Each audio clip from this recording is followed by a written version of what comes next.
Hello everyone, আসসালামু আলাইকুম রহমতুল্লাহ। আশা করি যে যেখান থেকে দেখছেন সবাই অনেক ভালো আছেন। আল্লাহর রহমতে পরিবার নিয়ে আমরাও অনেক ভালো আছি।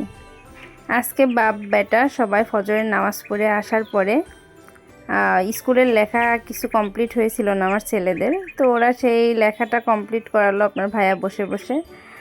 পড়ায় 7টার দিকে ওদেরকে স্কুলে বের করে দিয়ে আমি আর আপনার ভাইয়া আমাদের এই প্রজেক্টের কাজে এখানে আসছিলাম, কারণ এখানে মাঝে মধ্যে না আসলে পরে হয় না।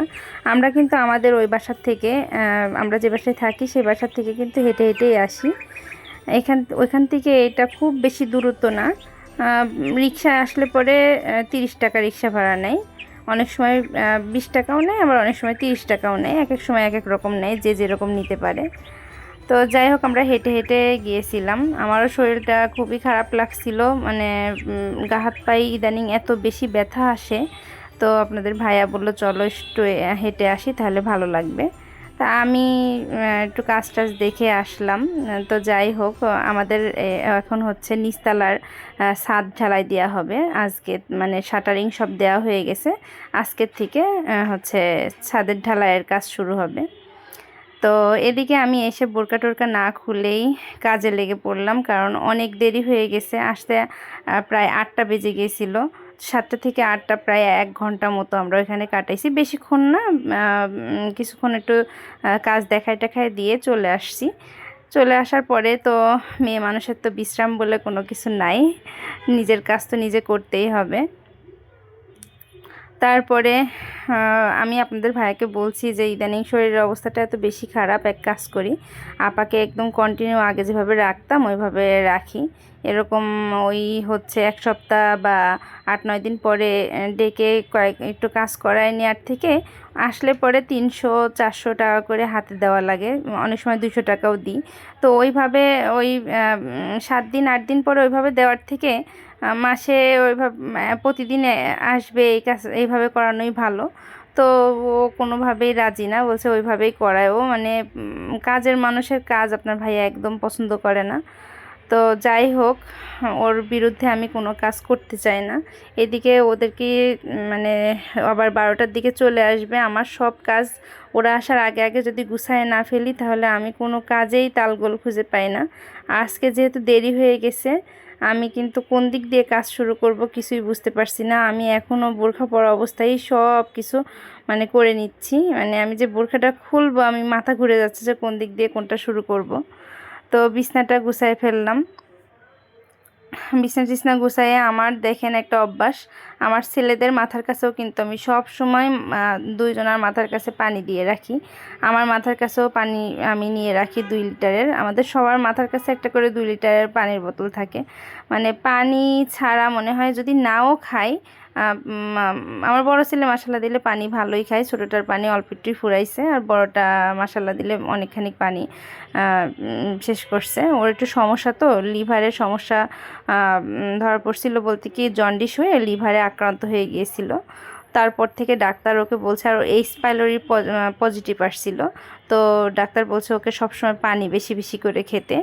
তো মাসাল্লাহ দিলে ওকে পানি আগে তো খেতেই চাইতো না, আল্লাহর রহমতে অশেষ রহমতে পানি এখন একটু খাইতে চাই। আমি এইদিকে সব এই সুপার এইগুলো দেওয়াতে না একদিক দিয়ে সুবিধা হয় যে সুপার কভারগুলো তাড়াতাড়ি নোংরা হয় না।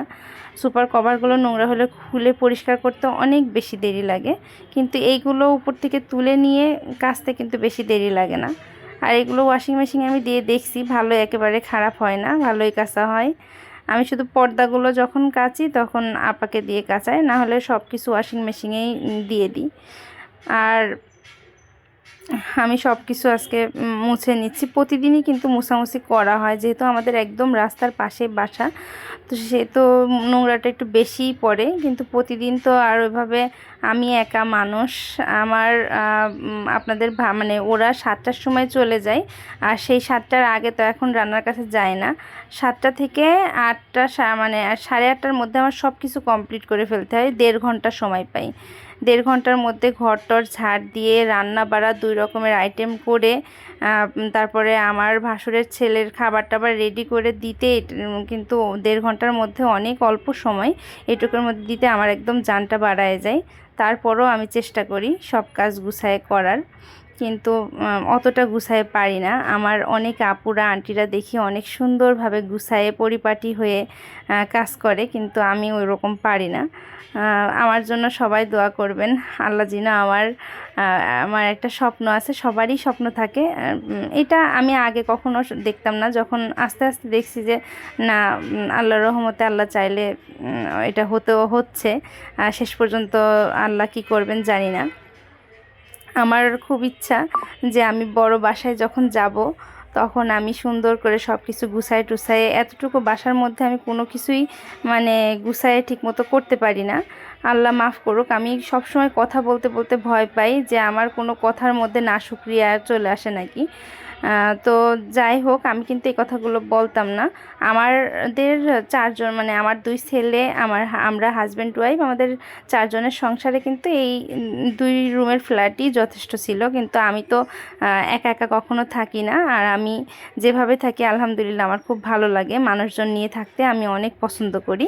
আমার শ্বশুরবাড়ির লোক হচ্ছে আমার বিয়ের পর থেকে কিন্তু আমার ননদের ছেলেরে আমি এখানে 2 বছর রেখে তারপরে বিদেশ গেছে। তারপর আমার বড় ভাসুর এসে প্রায় 2.5 বছর মতো ছিল।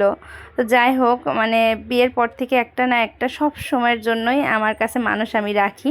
তারপরে কিছুদিন আগে আজকে আর একটা খারাপ সংবাদ, সেটা হলো আমার মামাতো ভাসুর আজকে মারা গেছেন।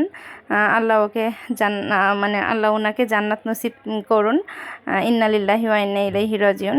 তো যাই হোক, সবারই একদিন চলে যেতে হবে। এই জিনিসটা খুবই খারাপ লাগে, কারণ ভাইয়া কিন্তু আমাদের এখানে এসে প্রায় 1.5 মাসের বেশি ছিল। ভাইয়ার কিডনিতে সমস্যা হয়েছিল। তো এখান থেকে যখন ডায়ালিসিস করতে হতো, গ্রামে থাকে, তো গ্রাম থেকে এসে করা সম্ভব না।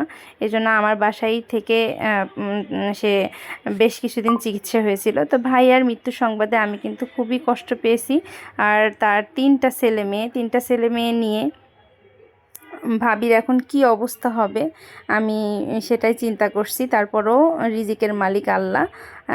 ভাইয়াদের অবস্থা কিন্তু খারাপ ছিল না, মোটামুটি ভালো ছিল। কিন্তু এই কিডনির সমস্যা হওয়াতে সব টাকা পয়সা, জমি জায়গা, কিছু কিছু জমি জায়গা বিক্রি করে ফেলছে, কিছু কিছু যেগুলো মানে পুকুর টুকুর ছিল এগুলো বিক্রি করে ভাইয়ার চিকিৎসার কাজে লাগিয়েছে। তো এখন কি অবস্থা হবে আল্লাহ পাকই জানেন। কিছুদিন আগে এই ভাইয়ার বড় ভাই, মানে উনি আমার বড় মানে মামা শ্বশুরের বড় ছেলেটা, তিনিও হচ্ছে মারা গেছেন হার্ট স্ট্রোক করে। আর আজকে আমার এই ভাসুরটা মারা গেল। আমি যেতে পারলাম না, আমার ছেলে পেলে পরীক্ষা একেবারেই সামনে। তো আপনাদের ভাইকে আমি বলছিলাম তুমি যাও, বলছে যে আমরা কিছুদিন পরেই যাব।